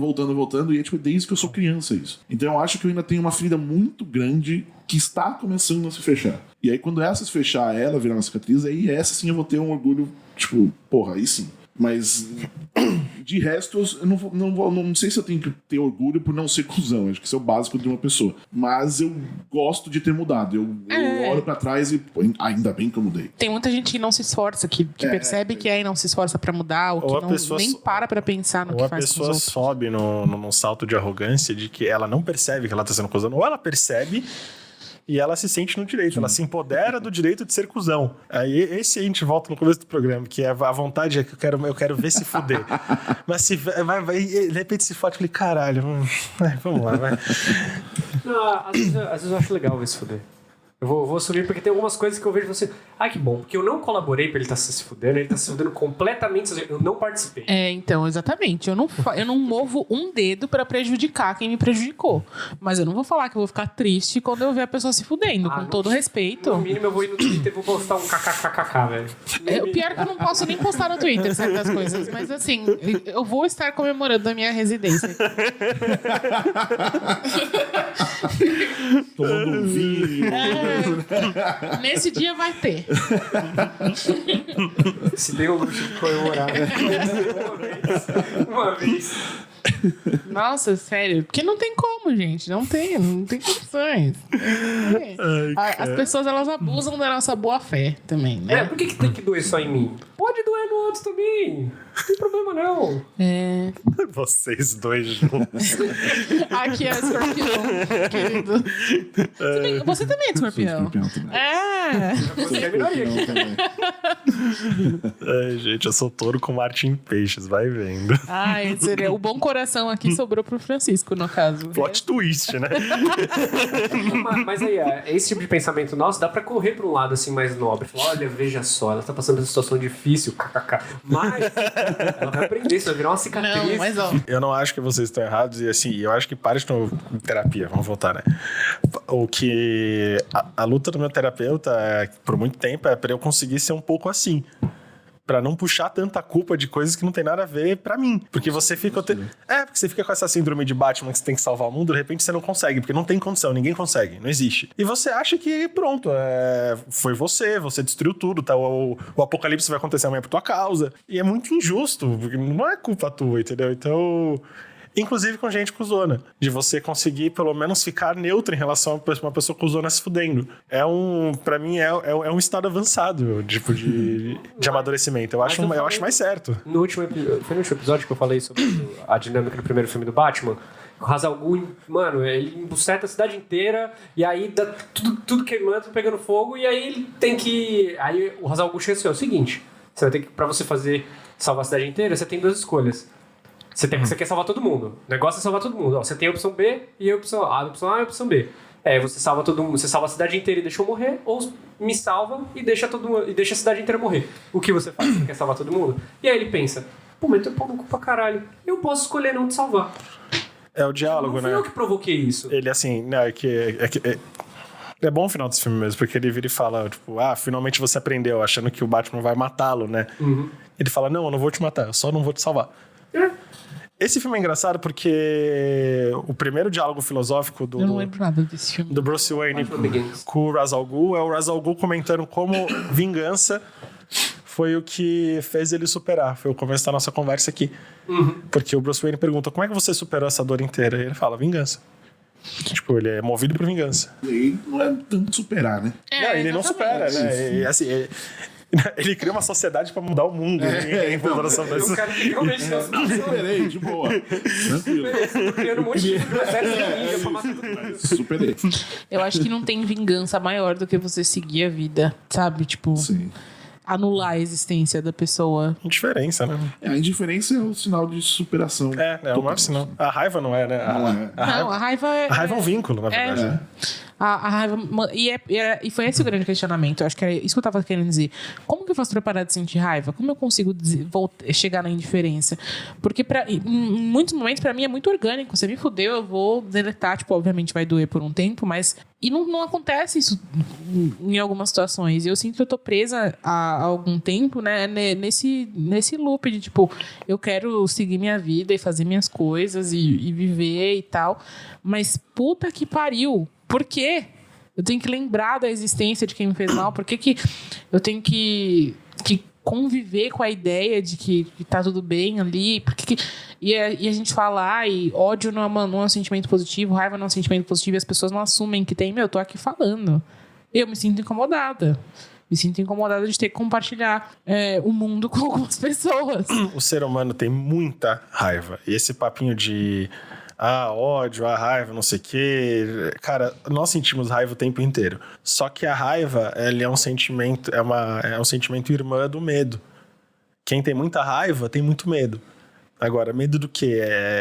Eu acho que parte desse processo de superação não tá nas respostas, mas se você tá se fazendo as perguntas certas. Eu sei do que eu tenho medo. Eu tenho medo de amar alguém e confiar em alguém igual eu amei e confiei, e a pessoa usar minhas fraquezas contra mim de novo. Tem uma frase muito importante que um ferreiro, no Berserk, que é um mangá antigo, que o ferreiro diz pro protagonista, que é o Guts, que ele falou assim, ó, a raiva é o lugar para onde todo homem que não suporta mais viver de dor vai. Quando você tem muita dor, você vai pra raiva. E aí ele falou, e esse é o seu problema, Guts.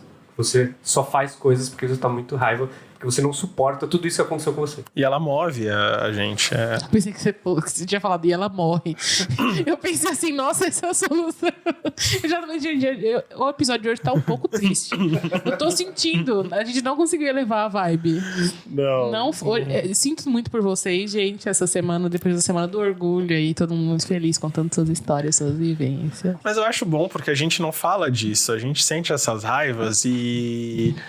Como a gente tem que mostrar para a sociedade o tempo inteiro que a gente tá bem, que a gente superou, porque não basta não superar, né? A gente tem que fingir que superou, porque imagina se alguém olha para você e você não vou deixar ninguém saber que fulano tá mexendo assim comigo. Então assim, voltando no Borbs, é importante verbalizar. As pessoas, elas não falam. É importante falar, não superei, não sei o que fazer. Esse é meu ponto, eu preciso de ajuda porque eu não sei mais o que fazer. Eu já tentei fazer de tudo e agora eu tô aqui porque eu continuo sentindo. O que eu faço? Alguém me dá alguma luz aqui, throw me a bone, né?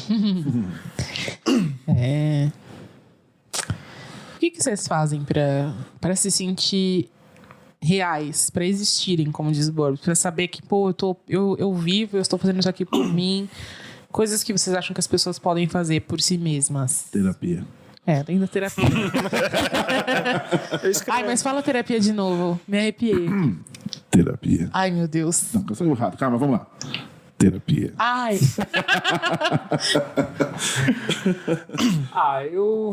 Cara, no meu processo de raiva, de superar minhas cicatrizes, foi quando eu comecei a fazer Hapkido. E eu achava que era muito engraçado que as pessoas iam falar pra mim, você precisa fazer uma coisa pra você gastar essa energia. E era aquele negócio de descontar a raiva batendo em algo. E eu não sei se eu já cheguei a falar sobre isso. E dos momentos onde eu mais consegui esvair toda essa raiva que eu tinha acumulada era num exercício de reflexão, que a gente chama de tonjão, que é que você controlar sua respiração, você sentir todas as partes do seu corpo. E foi quando eu comecei a perceber que, cara, eu consigo usar energia para outra coisa. O meu motor interno está funcionando em função de manter essa raiva. Esse momento de concentração, de concentrar minha energia para fazer outra coisa, para conseguir executar outras coisas que não seja pensar naquilo, em como contornar toda aquela situação, que foi o grande segredo para mim, tipo, de conseguir, não digo superar, né, mas fazer cicatrizar tudo isso. Eu escrevo, que é você usar o seu processo criativo a seu favor. E também eu procuro exaustão física, que é correr com o volume, com aquela música pesada pra cacete no máximo, né? E é jogar essa energia pra fora, porque a questão da raiva, a questão da ansiedade, a gente gerando energia mental o tempo inteiro. Então ela já tá ao nosso redor, porque a nossa cabeça ela tá trabalhando muito. Se a gente não dá um fim nessa energia, se a gente não joga ela pra fora, ela vai voltar pra dentro.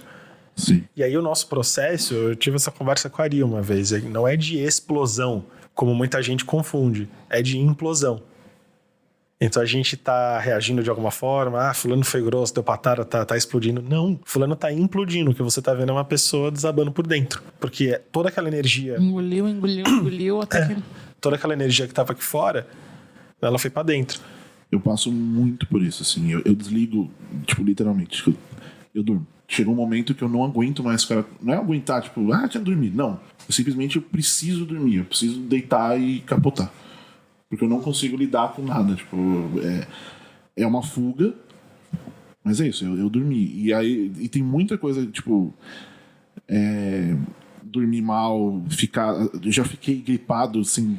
Tive febre sem ter nada. Sim. Eu só tive febre. O meu corpo reage, é isso, é uma implosão mesmo. Meu corpo pede, por favor, pare, né? É isso. E eu não consigo colocar pra fora, assim. Tem muita coisa que eu não... Por mais que eu escreva, por mais que eu fale com as pessoas, que eu faça terapia, tem coisa que não sai. Tem coisa que eu não consigo e eu fico remoendo e vai, até chegar um momento em que eu, tipo, desligo. Eu penso que a metáfora certa pra essa situação é a metáfora da represa. Você constrói internamente uma estrutura que é para segurar aquela água inteira, aquele rio de sensações. E se você vá no YouTube agora e busca o vídeo de uma represa rompendo para você ver a violência e o caos que é, como a água transforma toda aquela estrutura que pra gente é super complexa, de cimento, de ferro e tudo, e como a água passa por aquilo como se aquilo fosse papel, como se aquilo fosse um galho que tá quebrando. De tão violenta que é a força daquilo que você fica segurando.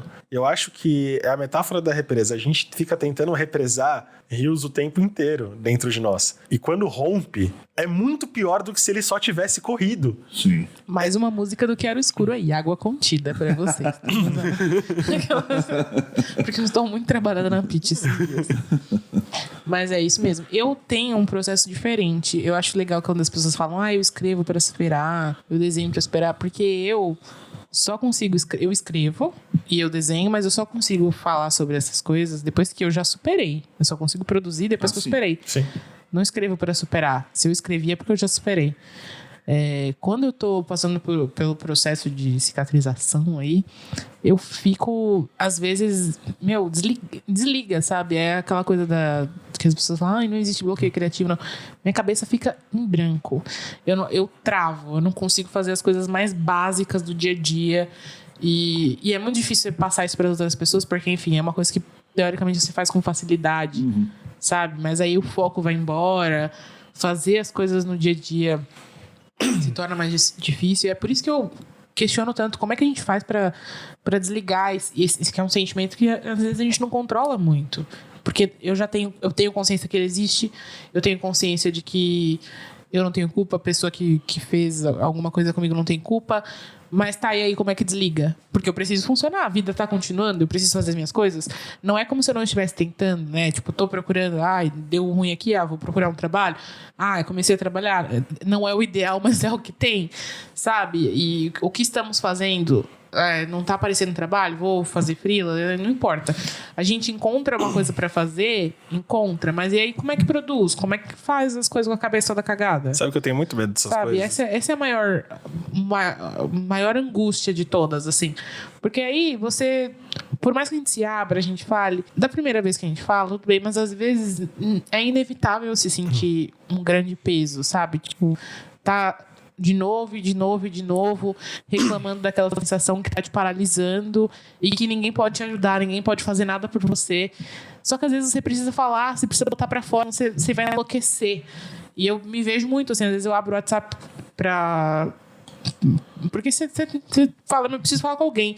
Aí eu vou mandar mensagem pra minha mãe, depois eu fico assim, meu Deus, eu tô botando uma preocupação nela. E ainda mais ela sendo mãe, ela vai querer fazer alguma coisa por mim, porque ela não pode fazer. Mas eu preciso falar que, tipo, você não vai mandar pro seu chefe, sabe? Que, estou travada. Você não vai mandar pros seus amigos que já estão cansados de ouvir isso o tempo inteiro. Vocês se sentem impressionados por histórias, sei lá, tipo, de pessoas que, ficou mal, aí a pessoa fez e aconteceu, ela transformou isso num negócio. Eu odeio isso. Eu também. Eu falo isso sempre aqui. Eu tenho muito medo disso, porque aí vem sempre alguém contar uma coisa, nossa, mas olha fulano, dono desse negócio. Quando tava no fundo do poço, falou, eu vou fazer acontecer tudo. E cara... Discurso de herói. Eu não duvido que tenha gente que faça isso, mas aí eu fico pensando, cara, eu não sou assim, que eu vim errado. E que a única coisa que me incomodou no Amarelo é isso no final.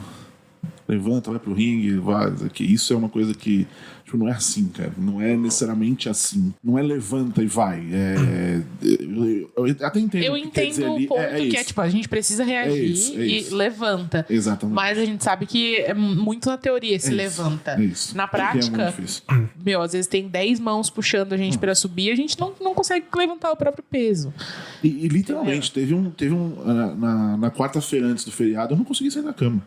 Eu não consegui sair da cama, cara. Eu tentei, eu tentava. Sim. Eu sentava e, tipo, não dá. E deitava de novo, assim. Não dá. Esse tipo de pensamento de, tipo, de levanta, etc., ele vem de uma imagem, tipo, isso todos conseguem fazer. Sim. E a partir do momento que você percebe que não é bem assim, você começa ou você tem o discernimento de achar que desde o começo isso não era bem assim, ou você começa a aceitar, tipo, cara, eu sou um fracassado, porque nem isso que me instruíram, que é o que eu deveria fazer, eu consigo. Eu coloquei a minha cabeça é um jeito, é um exercício. Na primeira fase do Ocarina of Time. Eu sou o Link, eu preciso sair da floresta pra salvar Hyrule. Só que enquanto eu não achar a porra de uma espada e de um escudo, vai ter alguém que não vai deixar eu sair dali. E essa é a minha cabeça me protegendo desse tipo de coisa. Então, eu não preciso me culpar porque eu não posso sair da floresta. Eu preciso sair da floresta. Só que eu preciso achar a minha espada e o meu escudo primeiro. E acho que tem um processo antes. E as pessoas não falam do que vem antes de... fulano foi lá, fez, aconteceu, não sei o quê. Eu acho que tem coisas antes que precisam ser ditas. Sim. Entendeu? O que fulano sofreu, o que fulano pensou, o que empurrou fulano. E eu acho que nem todo mundo precisa fazer e acontecer, sabe? Pra muita gente, levantar da cama já é, tipo, uma vitória do caralho, entendeu? Tipo assim, às vezes eu penso isso, tipo, eu tô lá, sei lá, seja no trabalho, seja em algum evento que aconteceu, eu precisei... E a pessoa fala, não, fica bem, você vai esperar. Eu fico pensando assim, mas se você entendesse que o fato de eu estar aqui, de eu ter levantado e vindo até aqui, já é tipo uma conquista pra mim imensa, porque o nosso corpo eu falo que a sensação, a gente sente, sabe a gravidade? A gente tem a sensação, a gente sente ela puxando a gente pra baixo da cama, tipo, não levanta, sai daqui, o peso do corpo puxando, a cabeça que não levanta, os olhos pesando, e a gente vai porque a gente tem que ir, e mesmo assim, às vezes não dá. Não vai, não tem. E assumir pra si mesmo que você não consegue, que tá tudo bem, que é normal, sabe? Que você tá cuidando e fazendo o possível, é muito importante, mas a gente ainda tem a pressão do fato de que a vida segue e que as coisas estão acontecendo e a gente precisa lidar com isso. Por mais que a gente entenda que tem um problema ali, todo o universo em volta tá andando e a pressão para funcionar ainda é a mesma. Eu acho que essa é a parte mais difícil de lidar com fracasso, com cicatriz, com o que quer que seja. A gente se vê ali naquela posição de não conseguir, mesmo lutando muito, se mexer, sair do lugar. E a gente, obviamente, a gente quer encontrar uma explicação plausível para não conseguir. É por isso que a gente olha para cicatrizes. O que foi que me fez deixar assim? Será que eu fui sempre assim e não sabia? Ou alguma coisa me deixou assim, sabe? E o tempo é muito cruel, porque antes o tempo pudesse parar um pouquinho para te esperar, porque você não tá bem para andar.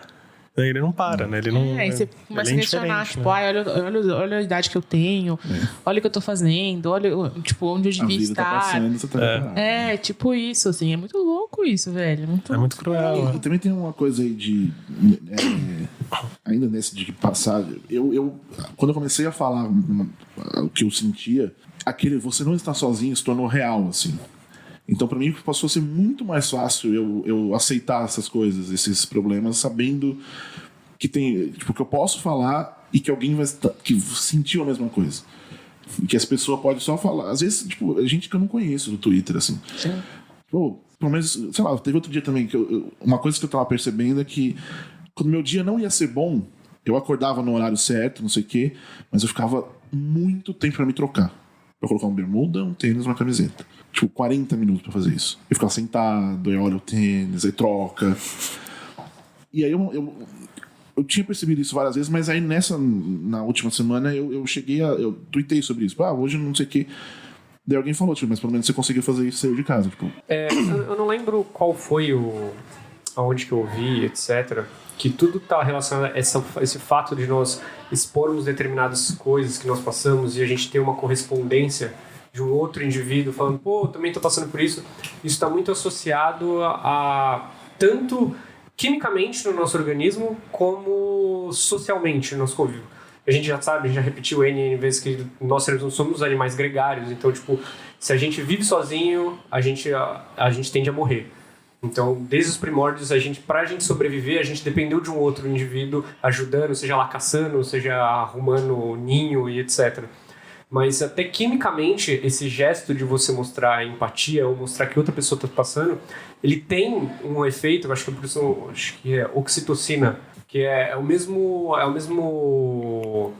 neurotransmissor que o seu organismo produz quando você olha no olho de uma pessoa que você gosta, quando você recebe um abraço, você ter esse gesto de alguém demonstrando carinho por você ou demonstrando empatia, gera oxitocina e calma grande parte da sua angústia, da sua ansiedade. Ou seja, tipo, nós precisamos falar, nós precisamos mostrar e precisamos de ter correspondência de outros indivíduos e reconhecer que a gente também existe e que nós temos problemas e que eles também passam por problemas. No Peixe Grande, essas histórias maravilhosas, no personagem do Danny DeVito, que é um lobisomem, ele faz uma reflexão sobre, né? Porque no final, apesar dele ser um lobisomem, ele é manso. Ele só assusta as pessoas pela aparência agressiva. E ele fala, a maior parte das pessoas que nós julgamos que são agressivas, que são defensivas, que são reativas, às vezes elas são só pessoas que estão muito sozinhas. Sim. E que elas só precisam o gesto de estender a mão, né? De fazer um carinho pra... Ela desarma aquilo tudo, né? Aquilo vem e você enxerga a pessoa. Você não enxerga só as defesas, você não enxerga só os muros. Você vê que tem uma pessoa ali que no final...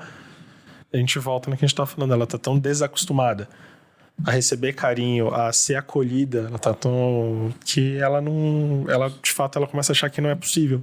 E quando acontece, a primeira reação dela é dar choque. E isso é muito comum, assim, você falou dos animais no reino animal, né? Como a primeira reação dos animais ao carinho é se defender. Sim. É a unhada do gato, é a camuflagem de um polvo, por exemplo, quando você chega perto, entendeu? A gente tem esses mecanismos também, porque é para segurar primeiro que aquilo é legítimo. E a gente não percebe como isso é cruel, porque a gente fala, cara, para eu receber um carinho, a primeira segurança que eu tenho que ter é que é um carinho de verdade. Eu tenho uma pergunta, porque eu vi muita gente reclamando disso no Twitter e foi uma coisa que realmente me deixou assim, que é, às vezes eu mesmo, às vezes eu me sinto muito mal e eu só preciso falar com alguém. Eu não quero ouvir a pessoa me dando sermão e nem me dando a solução do meu problema. Sim. E eu vi muita gente reclamando, tipo, a pessoa pergunta o que você tem, aí você conta a história e a pessoa fala, putz, foda. Gente, pra mim, um putz foda é tudo na vida. Foda em mim. E às vezes, eu sou muitas vezes a pessoa que fala putz foda. Porque eu também tô, tipo, eu quero te ouvir, eu quero ouvir o que você tem pra falar, porque eu sei que é importante botar pra fora. Mas às vezes eu sinto que nada que eu vá falar vai poder te ajudar. Talvez você fique com raiva de mim até se eu falar. Eu acho que o meu... Não sei, as pessoas querem que eu elabore isso, que eu fale exatamente essa frase. Olha, eu sinto que nada que eu possa falar vai te ajudar nesse momento. Talvez seja isso, ou talvez... Eu acho que existem outras soluções. Vamos comer uma esfirra? Você quer sair pra tomar alguma coisa? Vamos comer um salgado? Você não precisa fornecer a solução retórica, porque não existe, né? Porque, de novo, volta... Às vezes as pessoas, elas não vão ser... Eu me pego fazendo muito isso. Às vezes você tenta racionalizar o problema da pessoa e você não percebe que é basicamente dizer, olha só como você tá escolhendo. Eu quero morrer quando alguém vem explicar pra mim. Se eu desabafar com vocês, pode falar putz foda pra mim, por favor. Sabe que Vocês sabem, eu já dei várias... A gente já brigou por vezes que eu fui desabafar e acabou. Assim, mas justamente às vezes quando eu vejo que você, por exemplo, tá mal, a minha solução é, quer comer uma esfirra? A gente não precisa conversar disso, vamos só comer esfirra e falar de mil outras coisas. A gente assumir que, tipo, quando a gente não tem a solução, assim, então, eu não tenho solução para esses problemas e eu sei que seu dia tá uma merda. O que eu posso fazer fora desse assunto que eu posso te ajudar a superar esse dia? Eu sei que é foda, mas tem uma porção de peixe no Ibotirama que é gostosa pra caralho. Vamos lá comer, passar um tempo. Tipo, eu posso fazer... Minha companhia vai te ajudar a melhorar o seu dia? Sim. Mas olha, sério, se a pessoa perguntou o que você tem e insistiu pra você falar, não desvaloriza o putz foda, não. Porque às vezes nem todo mundo... É o que ela pode te oferecer. Mas assim, se você tá muito insatisfeito com o putz foda, se tá uma coisa insuportável, troca a pessoa com quem você tá desabafando. Também, você escolhe as pessoas com quem você conversa e tal. Mas é isso, eu só queria falar isso, porque foi um tweet que viralizou também. Eu fiquei tipo assim, gente, a pessoa tá perguntando o que você tem, ela tá insistindo pra ouvir. Você tá ignorando essa parte pra ir pra resposta. Talvez... se a pessoa respondesse, ia ter viralizado o tweet do tipo, mas a fulano me dá soluções do jeito que eu não gostaria. Porque a gente reclama muito também, que as pessoas não têm a sensibilidade de lidar com ansiedade ou com depressão. Fala, não, você precisa se esforçar mais. Não, fique feliz, fique bem. Eu prefiro que a pessoa não fale nada, que ela fale, mas fica bem. Mas... Tipo, porra, tô mal porque eu quero, né? Fica bem, né? Supere. Não, eu tava vendo Bridget Jones Baby ontem de novo. Toda semana eu falo que eu tô vendo um Bridget Jones diferente. Tá? Todo dia a Ariane vendo a Bridget Jones. Mas eu tinha esquecido. Porque eu vi só uma vez na época que estreou e não vi mais esse daí. E na hora que ela vai parir, perguntam pra ela, a médica pergunta, qual a anestesia que você vai tomar? E aí o cara fala do lado, né? Não, ela não vai tomar anestesia, respira. Não sei o que ela fala. A médica fica puta. Ela fica puta, obviamente, ela tá parindo.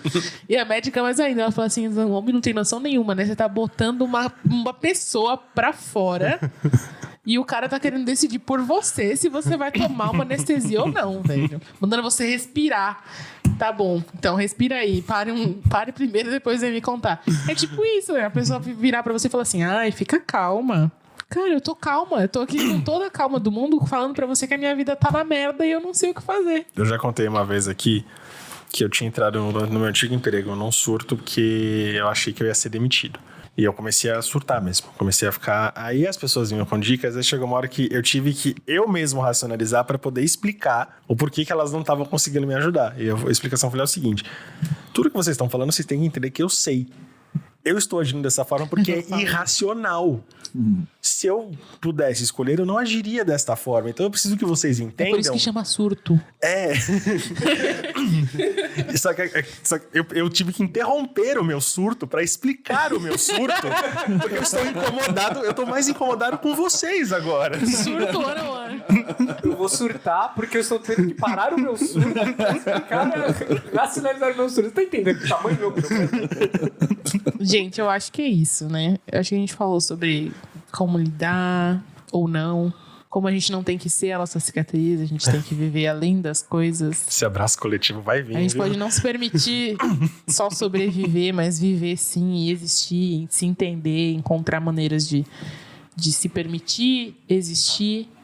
Vocês têm algum recado final sobre o tema? Vocês acham que deixamos de falar de algo? Eu acho que é importante, a gente tende a se isolar muito em algumas situações. Porque só que o isolamento, eu não vejo ele como... Tem uma diferença, a gente já discutiu muito sobre a introspecção e a solidão. Só que eu acho que o isolamento, ele não é positivo em algumas situações. Porque de repente, a gente desaprende de uma vez a se relacionar. A gente desaprende de uma vez a enxergar o mundo. A gente passa tanto tempo abstraindo o mundo que a gente começa a viver na abstração.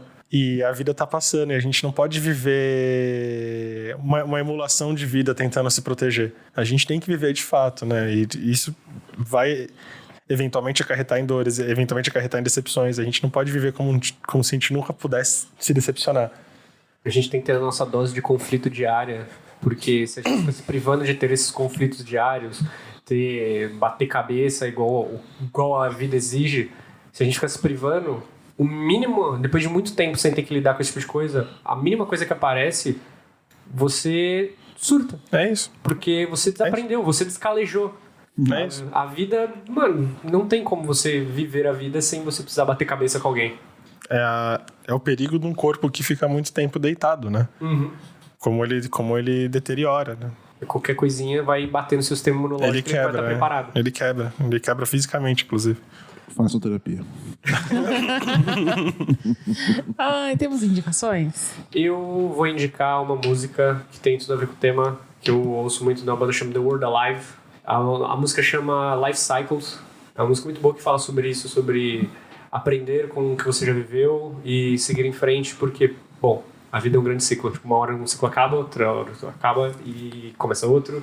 E é isso aí infinitamente até a gente não pertencer mais à vida. É isso aí. Pode falar. Eu vou indicar duas coisas. O Democracia em Vertigem, que tá todo mundo falando. E eu acho importante mais para quem já é esclarecido a respeito do que está acontecendo com o país, é para a gente pegar na mão da vovó, na mão da titia. Vamos ver um filme, domingo de tarde. Nossa, vamos ver. Pior rolê. Vamos. Meu Deus, esse é um rolê que eu não quero pra minha vida. Vai ser difícil. Mas eu acho bacana. E falar do Infiltrados na Clã. Se você não viu, vamos assistir, porque eu não vou mencionar o mérito, não vou mencionar a matéria, mas de repente é sempre bom lembrar de que racismo é uma discussão um pouco séria. Não é um discursinho raso. E tem gente que tá falando em pleno 2019 que branco sofre racismo. Tem gente que tá com um probleminha assim, né? Porque deve estar muito difícil a vida dessa pessoa. Então, vamos assistir pra lembrar que Não acredito que vocês deram palco pra isso. Não vou nem citar o nome da pessoa. Até outro dia eu não sabia quem era. Hoje eu só sei que é uma imbecil. Mas vamos lá. Eu falei de Crônicas de São Francisco outro dia aqui, né? Espero que vocês tenham assistido. Se não assistiram, vamos encerrar a amizade agora. Friendship Now Ended.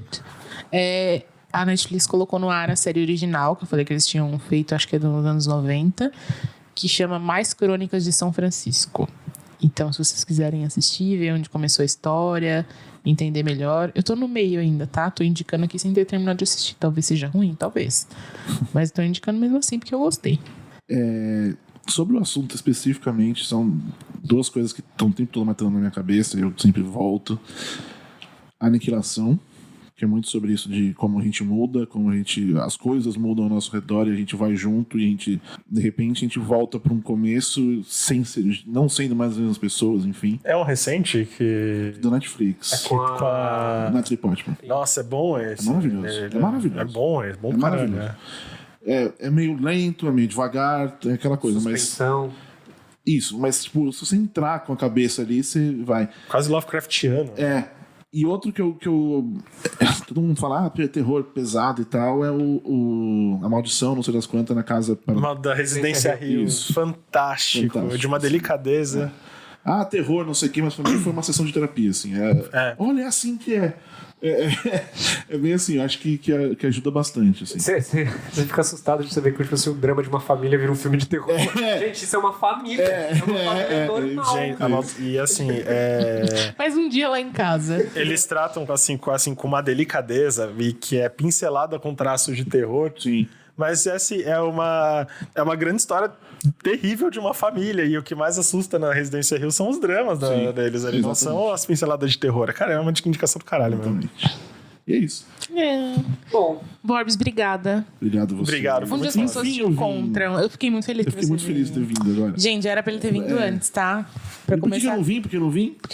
Porque a gente tem problemas de ansiedade. Isso, E aí exatamente tudo isso. Por surtou. falar nisso, pra me encontrar, @Borbs nos Twitter, Instagrams da vida.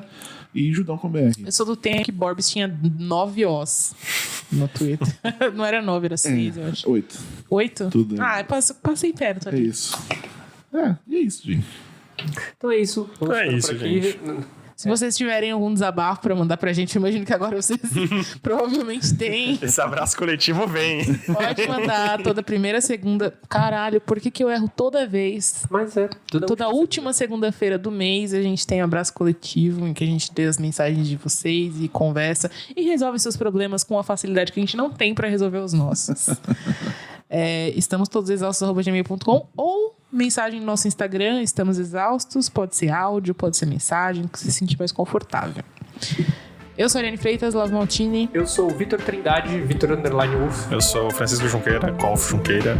E nós somos os exaustos. Tchau!